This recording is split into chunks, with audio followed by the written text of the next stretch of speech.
தூத்துக்குடியில் ஸ்டெர்லைட்டை மூடுவதற்காக 100 நாட்கள் தொடர் உண்ணாவிரதம் இருந்து பெரும் கலவரம் உண்டாக காரணமாக இருந்ததாக கூறப்படும் பண்டாரம்பட்டி மற்றும் சுற்றுவட கிராமத்தைச் சேர்ந்தவர்கள் தங்கள் வாழ்வாதாரம் காக்க மீண்டும் ஸ்டெர்லைட்டை திறக்க வேண்டும் என்று தூத்துக்குடி மாவட்ட ஆட்சித் தலைவரிடம் மனு அளித்திருக்கிறார்கள்.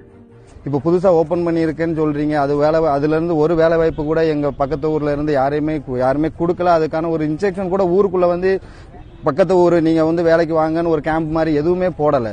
அதுவே இருக்கிறதையும் திறக்க மாட்டேங்க, இதுவும் கொடுக்க மாட்டேங்க. எங்களுக்கு ஸ்டெர்லைட்டு பவர் பிளான்ட்டும் எங்களுக்கு வந்து எப்படியாச்சும் நீங்க திறக்கணும்.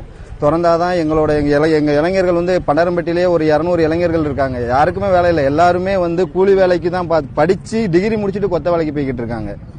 அதனால எங்களுக்கு இந்த ஸ்டெர்லைட்டையும் பவர் பிளான்ட்டையும் எப்படியாச்சும் ஒரு ஸ்பெஷல் தீர்மானம் போட்டு எங்களுக்கு நீங்க திறந்து கொடுங்க. இளைஞர்களுக்கு ஒரு வேலை வாய்ப்பு கிடைக்கும். முன்பு விவசாயம் பார்த்து வந்த தங்களின் நிலங்கள் சிப்காட்டுக்காக கொடுக்கப்பட்டு விட்ட நிலையில் புதியதாக ஆரம்பிக்கப்பட்டுள்ள கார் தொழிற்சாலை உள்ளிட்டவற்றில் தங்கள் பகுதி மக்களுக்கு உரிய வேலைவாய்ப்பு கிடைக்கவில்லை என்பதால் சிறப்பு அரசாணை மூலம் ஸ்டெர்லைட்டை திறக்க வேண்டும் என்று கோரிக்கை விடுத்திருக்கிறார்கள். அதுக்கு முன்னால எங்களுக்கு விவசாயம் இருந்தது. இப்போ வந்து விவசாயங்கிறது எல்லாமே நீங்க எல்லா சிப்காட் பிடிக்குன்னு எல்லாத்தையும் பிடிச்சிட்டீங்க. இன்னும் விவசாயம் எங்களுக்கு கிடையாது. அப்போ வாழ்வாதாரத்துக்கு என்ன வழி அப்படிங்கறத நீங்களாவது சொல்லணும்.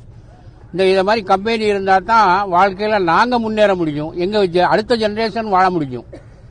இதுக்காகத்தான் நான் உங்க இதை ரிக்வஸ்ட் பண்ற மொழிய வேற இதுக்காகவும் நாங்க ஐயோ எங்களுக்கு அது வேணும் இது வேணுங்கிறதுக்கெல்லாம் இல்ல.